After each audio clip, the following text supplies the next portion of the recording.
Hello and welcome to Please Me. Last week, Demi Wild, a sex writer, sex educator, and author of The Deviant Diaries and A Deviant's Guide to Sex, was on the show, and boy, did I learn a lot. Demi is also a podcaster and has a show called The Hookup Horror Stories with Demi Wild. He was an amazing guest, and I urge you to go check out episode number 10. This podcast is intended for mature audiences. Eve is a licensed physical therapist who is on a mission to destigmatize conversations about sex. In her PT practice, Eve treats conditions related to sexual health. Please relax and enjoy the show.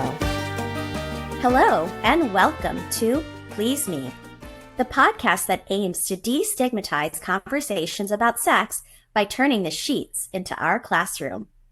Today, I have the honor to introduce Rene Moon. She is an author who has written a compilation of stories written by women from all over the world. Her book is called Her Guilty Confessions, and I cannot wait to hear all about it. So, without further ado, I am going to bring on Rene. Hi, Rene. How are you? Hi, I'm fine, thank you. And yourself? Are you well? I am doing great. Thank you so much for joining me today, Rene. I cannot wait to hear all about your book. What made you interested in compiling a book of this nature and topic? Over the years, I've been chatting to girlfriends and women from all walks of life. And us girls like to discuss sex, fantasy, films, books, stories, each other's experiences, and I just wanted to do something that was true to life, real life experiences, real life fantasies, real women telling real stories, whether it's fantastical or whether it's lived in the real world. They bring it to life. That's their personal choice. But I wanted to do something that was real. Absolutely. I love this concept so much, and I am so excited to hear about some of the stories that you compiled and you found from different countries. And these, some of these countries are countries where, women are very repressed. I'm curious, can you give us a list of different countries? Not every single one, obviously, but just give us an idea of where some of these stories are coming from. Russia, India, Kuwait, the USA, Sweden, France, Spain. There's a whole plethora of countries that women from countries that have taken part. That women were really, really forthcoming and very, very open, and it was a real pleasure. And I felt really privileged that they shared their fantasies with me. And they are so vast. So varied, I'm sure. Tell me your favorite story, one that really got you hot and bothered. I liked the concept. There's one called Baby Bull, and I liked the concept of that fantasy. It's way out there. It's a cuckold story, and it involves a young dom lady and an older gent. She met him in later life, and it just tells the story of her fantasy of wanting to get pregnant whilst partaking in her indulgence of indulging herself in her fantasies and fetishes of dominatrix and the cuckold fantasy world. She actually wanted to get pregnant by her bull. And to me, the whole concept of it was so naughty but intriguing, so intriguing, because you put yourself in the mind, as you're reading, you put yourself in the mindset of each woman, and you actually feel like you're partaking. It's really, really fun and interesting. I really, really enjoyed it. But to be honest, there are so many that I really, really enjoyed. And they are so vast in subject matter, and there's no one the same. That there are no limits. There are no cans and can'ts. That's the whole thing about fantasy. It's very open, and you're free to do and think as you wish. That's the one thing that you can have for yourself, that nobody can tell you right from wrong. It's all totally normal. Totally normal. I absolutely agree. And for me, fantasies are something that pop into my head almost weekly. I have a very active imagination, and, something can trigger, me thinking about a fantasy. And, if it gets stuck in my mind for long enough, it can really develop into something, pretty incredible.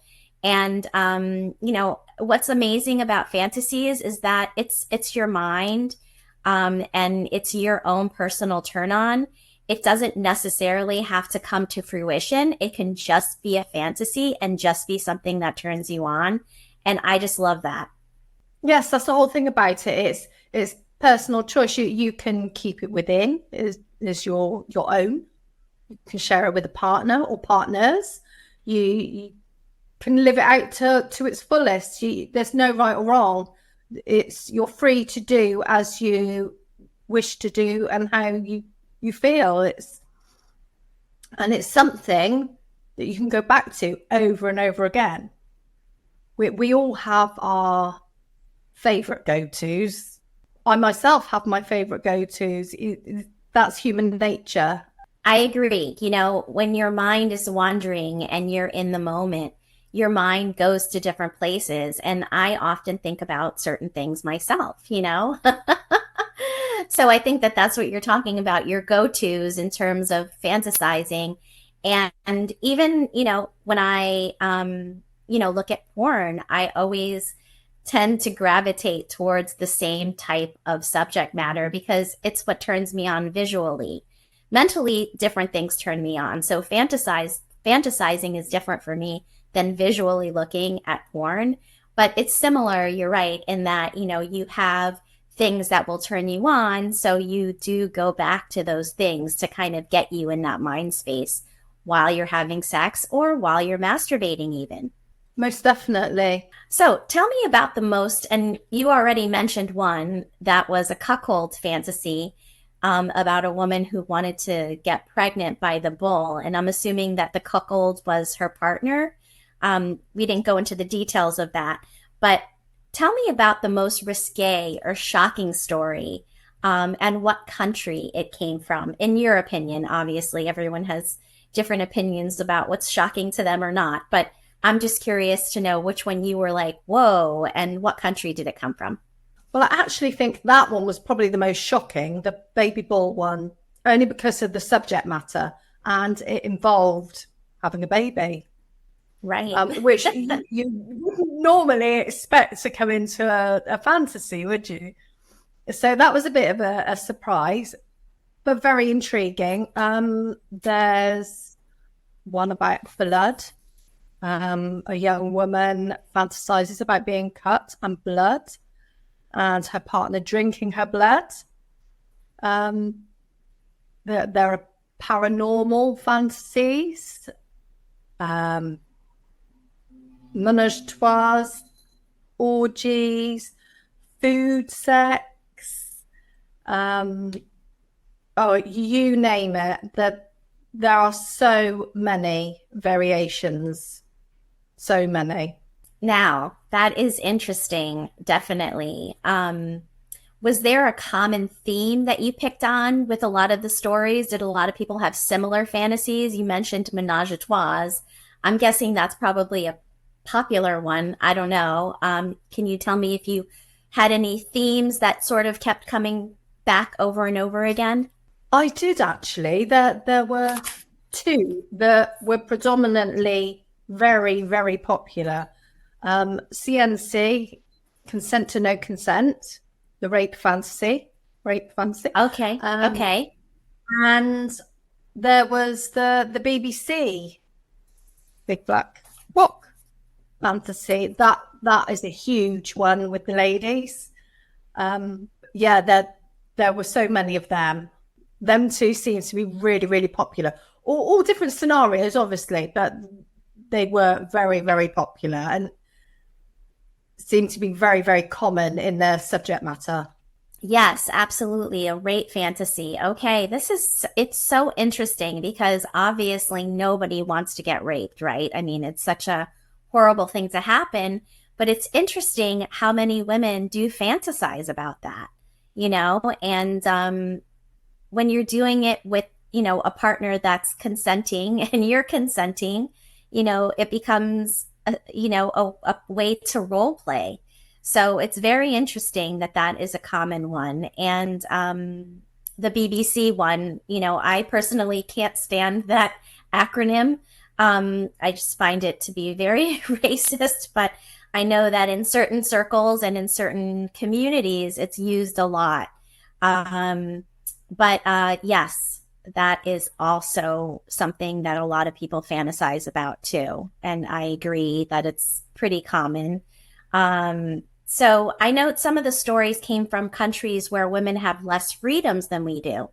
Can you touch upon some of those stories and the countries that they came from? India was one of them. It was a wife swapping scenario, which is totally taboo in their culture. You stand a very good chance of getting in a lot of trouble in India with some of their belief systems. There was Kuwait, again, same sort of scenario.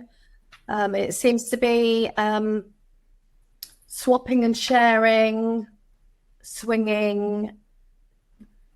I suppose is you always want what you shouldn't or can't have, and I'm gathering that comes into it from what I received in from ladies. It seemed to be that, well, that's human nature, isn't it? What you can't have, you want, so you seek it out. You shouldn't sometimes with some things, but some things, by all means. So they seem to be the two with the cultural triggers. Was the taboo subject of partner swapping. It's just a no-no in their culture, within the Indian and Middle Eastern culture. But it's a very common and big fantasy. Yes, absolutely. I would guess that is definitely a no-no. But, with the internet and how everything is connected now, you can watch this podcast literally all over the world. So, and so many other, things that people have access to and have learned about sexuality. And I think that's amazing because we're spreading education too, and to all places all around the world. And I think that's incredible. And so, it takes consent no matter where you are in the world. And, who knows, maybe in India, there's, a small subset of swingers that are, or, ethically non-monogamous population there that is, taking this, the concept and possibly having these types of, situations. I mean, the Kama Sutra comes from India, which is one of the most extensive books on sexuality that has ever been created. And so that does not surprise me one bit that it came from India, because there's a lot of creativity around sexuality in that country. So I most definitely would totally agree with you. Yeah, there are no limits to your mind, no matter where you are, and that's what I was finding. Women are united throughout the world in their fantasy worlds. There are no limits, and that's what's so good and positive about fantasy. It's a form of escapism. to me, it's a form of escapism, not to everybody, but to me, I see it as a form of escapism, and to me, it's a positive thing. If you can get enjoyment, whether it's mental, physical, or psychological, then go for it. Enjoy yourself. Life's short. Life's for living. Yes, indeed. Life is for living. Life is too short. And you know what? If we wait until we're in our 70s to have our, sexual liberation, we're going to have missed a lot of good years. So, really trying to see how you can become more open-minded is going to help you to enjoy your sex life more now, And so I think that that's really amazing. And yes, it's a form of escapism, and it can just be all right here, but you can also talk to your partner about possibly making some of these fantasies a reality if it's something that you're really interested in. I'm curious, did you write any stories for the book? I did. Ooh. I wrote a story for the book. I felt it was only fair if ladies were giving me their stories, I was to partake and put mine in too. I'm no different than any other woman. Absolutely. Can you tell me about your fantasy? My fantasy is more voyeuristic. Okay. I like being watched, so it's based on voyeurism and entertaining my partner. Okay. In a sexy dance or another way? Him watching me. Okay. Okay. Enjoy myself and pleasure myself. Nice. I love that. And, voyeurism and exhibitionism are two really common kinks, and we talk about kinks a lot on the podcast and how, in the USA, and I'm not sure what the statistics are for Great Britain, but in the USA, 45% of people, that have answered, a survey said that they consider themselves kinky. So that's almost half of the population. It's very, very common, and nobody talks about sex, or it's very rare. So this is what this is all about, is trying to bring these conversations to life, because there's no stigma and no shame in sex. Yeah, I find it very strange that it's so guarded, because it's a fact of life, and it's a necessity of life. And why in some cultures and some classes of people is it so taboo? Because it's something that has been going on since time began, and why not enjoy it? Yes, absolutely. And big part of life. Exactly. And we know why, obviously, patriarchy, et cetera. I mean, there's like a list of things, right, that we can go down. But absolutely, there's no reason why, there is no reason why. Our mind is always creating, and there is no end to our creativity. Do you plan on doing a series? Because I know that my mind is always creating new fantasies. I can see that this book can easily be adapted to multiple books.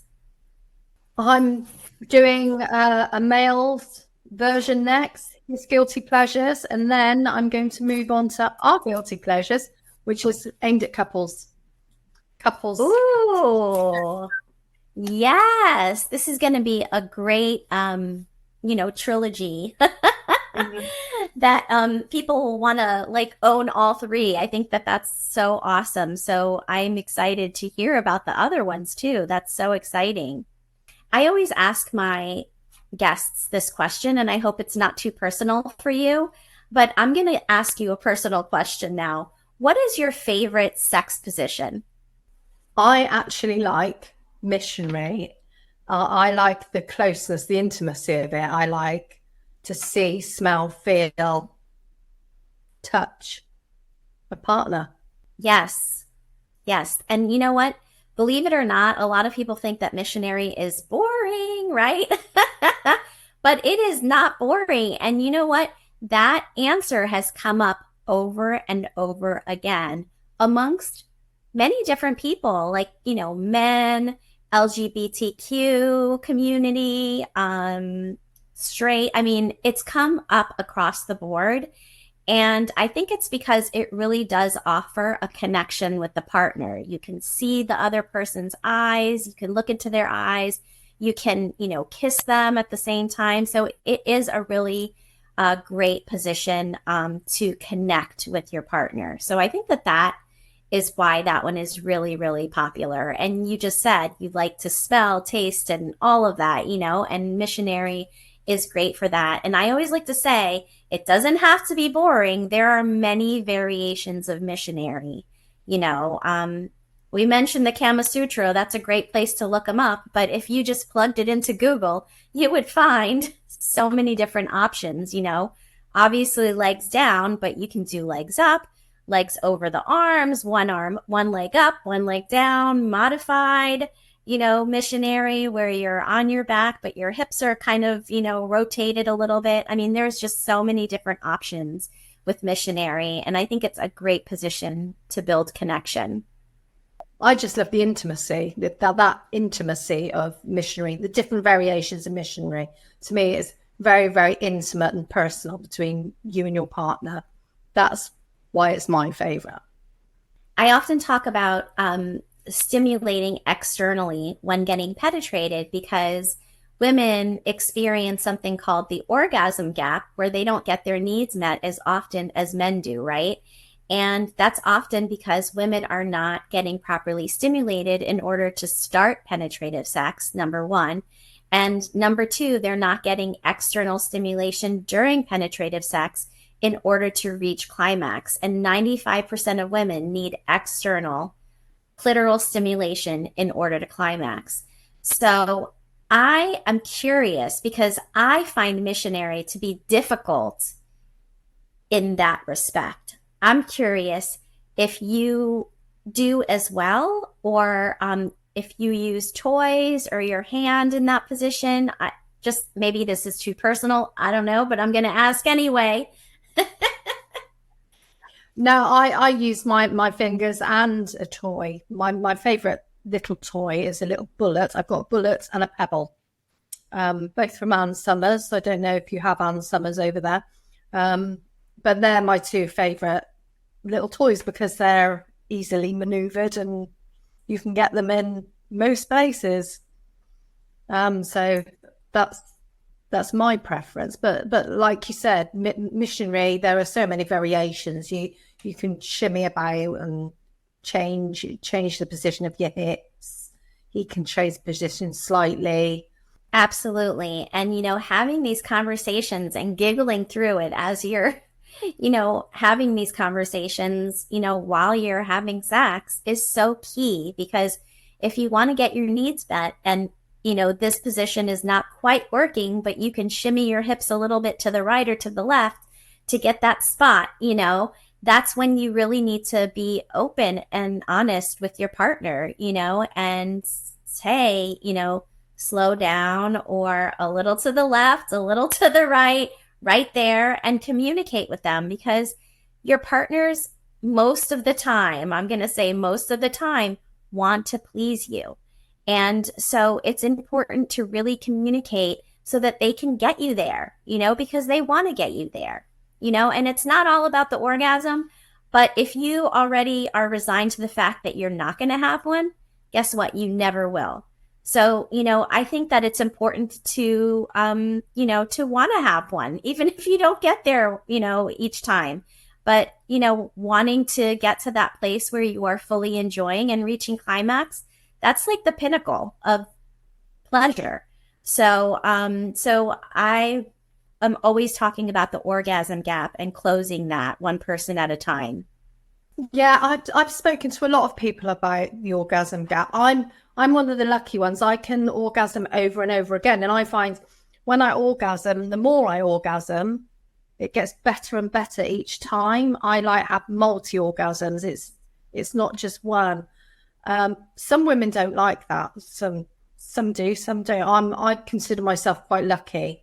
And I do get a lot of people ask me, is it, just general chit chat, talking about the book and I get people message me asking for advice. I just tell them to experiment, try and relax and enjoy yourself and whether you're on your own or with your partner, try and communicate with your partner. I mean, there's nothing nicer than when you fulfill your partner the way it makes you feel, and you know you've done that for them. Is a fantastic feeling, and that plays both ways, doesn't it? So yeah, I'm all for the orgasm gap, and I'm closing it. Yes, absolutely. I agree. So I want to ask where my listeners can find you, Rene. My book's available worldwide via Amazon, Barnes and Noble, Waterstones. There are numerous sites worldwide that it's available on now, but predominantly it's Amazon. So if you just put my name and the book title into Amazon, on whichever platform you are, whichever country, it will come up. And as far as I'm aware, it's translated as well, so there shouldn't be any barriers there either. Fantastic. Amazon.com. And is it on Audible then? Because Amazon and Audible are linked. No, I didn't do Audible because it would be so complicated doing it, because it's so personal to each woman.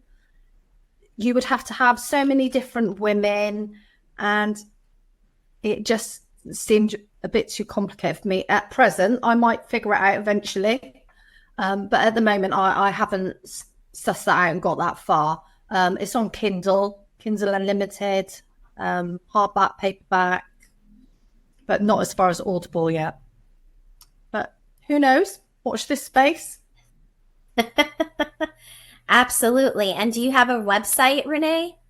I'm actually having a website designed at the moment as we speak, so that should be up and running shortly. I can be reached via SDC. My email is all over the internet. You just put my name in and you should be able to find my email. I'm on all the social platforms, so get me on any of them. Yeah, if you want to chat, just add me and we'll chat away. Yeah.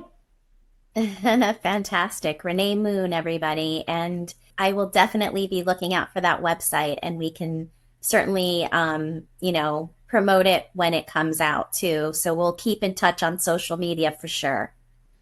As a licensed physical therapist treating sexual health conditions, I find that my clients are often ashamed or embarrassed about sexual health conversations. There is no shame in seeking help for your sexual health.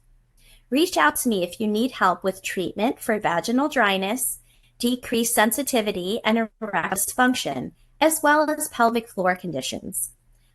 I also do coaching, so don't be shy and say hi.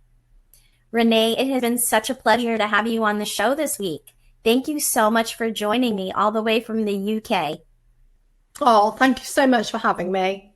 It's been a pleasure. Thank you. We'll have to, again, do it when you have your next book coming out too. That's going to be an interesting one. Yes, his guilty confessions, and this one is Her Guilty Confessions by Rene Moon. So go check it out. Until next time, everyone.